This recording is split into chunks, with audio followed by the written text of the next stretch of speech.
Like many people in the cannabis industry, Oh I come from the legacy my. market, right?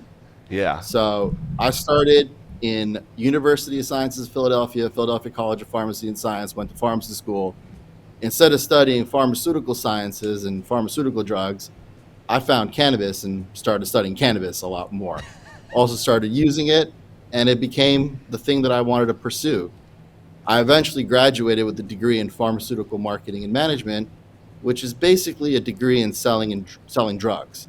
So I used that degree to its maximum capacity. And when you're doing that, the state will catch up with you at one point, and you got to go pay your taxes. So went to go pay my taxes, and then came back, and then cannabis was legal. I had a buddy of mine who was a pharmacist, was in the industry, in the medical industry, and he was spinning off and he was starting his own dispensary. He was looking to raise money, looking for funds. So I hopped on a call with him and I was chatting with him and I said, "Hey man, like I want to be in this industry, but I don't want to be on the retail side. Like my background in cultivation, extraction, studying the plant, being an advocate of the plant, knowing the benefits of this plant. I want to get into the manufacturing side." And he was like, "You know what? You should talk to this guy named AJ." So he gave me AJ's email. I shot AJ a note. We had one phone conversation. 35 minutes later, he's like, "You got to meet Neil." Later on that day, I met Neil. Mhm. I think a couple weeks after that, we met Jeremiah. And this beautiful journey started. Wow. Yeah, man. Wow. Interesting. We met Sham, and then he gave Neil and I an education. So now I'm like, all right, we still need somebody else on this team. Okay. So you got a couple of engineers. You got the guy who knows the plant, right? What you need is that. Yeah, the connoisseur. Yeah. The connoisseur. That's what it's Connoisseur. the connoisseur. Connoisseur. Yeah. But the thing is with teams is you need all the elements. So you needed the local guy, you needed the bulldog, you needed the pit bull, you needed the guy who knew the people, right? Who knew how to get things done in the area that you were in, the guy that was networked. Mm-hmm. That's JP. That's Jeremiah, right? The serial entrepreneur who's got a guy. I could everything. Jeremiah, we need some hats. And tomorrow afternoon, there'll be a stack of hats, like these hats. Like they just show up, right? Yeah. Things just show up. He's got a guy. He's that guy that's got a guy. Yep. And you need that, right? So It came in handy. It always comes in handy. So now I take a step back and I look at the team. I've got the guy who'll keep me in check, the CFO, the numbers guy, Mm-hmm. right? I got the guy who understands the plant, Mm-hmm. and I got the guy who's got a guy, Mm-hmm. right? And so then we added one more person kind of to the core, our consultant, Thomas. Who I know. Right. Yep. So Thomas has stood up now. We're going to get Thomas on here, by the way. Yeah, we'll do it. He's going to come out, and we'll do it again. He and I talked, and then I dropped the ball. I'll get It's all with him. good. So, here's a guy who stood these things up in other states. So you need that, right? So you have Thomas now. So now it's like, hey, this is a dream still, right? Like nothing, you need action, right? Mm-hmm. So, now in comes in like the part of, all right, we got to meet every week. We got to start, everybody's got to do things. Everyone's got to work towards a goal. Everybody's got to work towards a goal and start committing to things, right? Mm-hmm. We got to find a building. That's the biggest part. Where are you going to live? How are you going to start your business? Yep. That's what these two do. They know commercial real estate real well, right? So it's my team. I got guys who know commercial real estate. Guys, let's get some real estate. Find some space. Find a house. Let's find a house.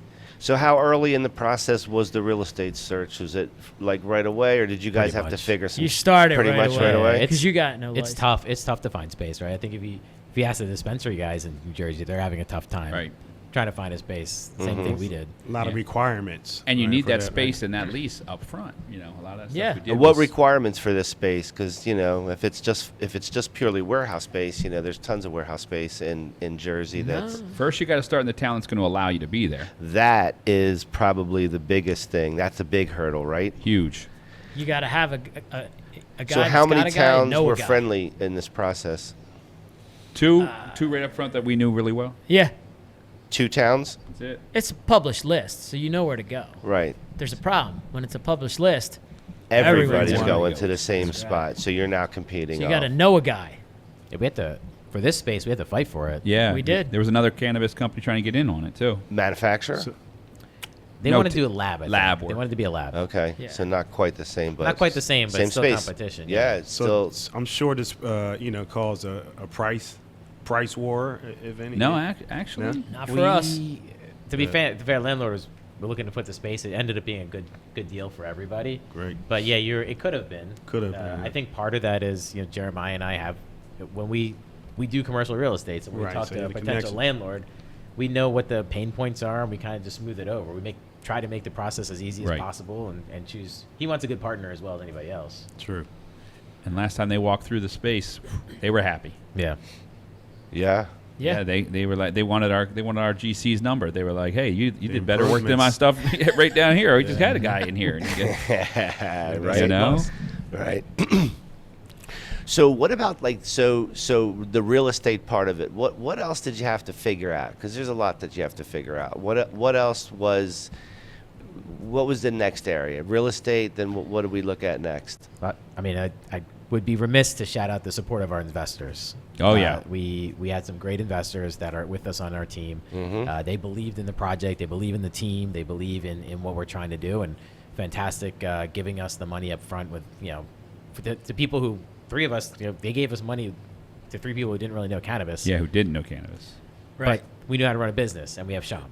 And that speaks. It speaks And we have highly Thomas, to your. right? So we have the Yeah, every time we talked about it with somebody, they went away empowered and they wanted to be involved, Yeah. and they want to be more involved now. And listen, And they as, have. and listen, as a company raising funds, that's what you're trying to get folks excited and Yeah. buying into the mission and the plan, right? Right. Yep.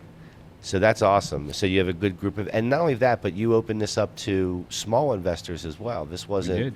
This wasn't something where you just took big money. You took small money. Right. It's actually mostly all small money. Okay. Yeah, friends and family. Friends and family You gotta helped have us those, yeah. build this bit. So this is a dream built by people who love us, right? So there's that's important because we have to be very conscious about how we are stewards of this capital, right?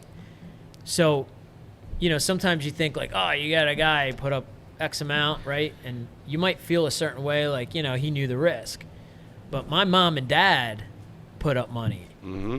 Well, yeah, they obviously didn't fund a lot of it. They have very little, right? They're retired. It's skin in the game. But they got skin in Right. the game, and that Skin in the game. the tiny investor means more to me, right? Like that weighs heavily on my conscience, right? As much as it's not more, but it's just as equal as our largest investor because they're people that love us and we love them, and it has to work. It right? should be the only way we're allowed to make political contributions in our system. You have to is- love the people, right? Yeah. Right. It should be the small money. That should be what's allowed. That's what means the most to everyone involved. Otherwise, in- you waste it. Right. both from the giving and the receiving side of it. The corporate money, and listen, listen. There's folks on the internet that'd be more than happy to call you out if they find that that's what kind of money you've taken. Listen, we're all in the cannabis space, and we're trying to advance this space. You guys are trying to do it, from manufacturing products and servicing New Jersey. We're trying to create advertising opportunities for the industry that doesn't have many Right. offered and available to them.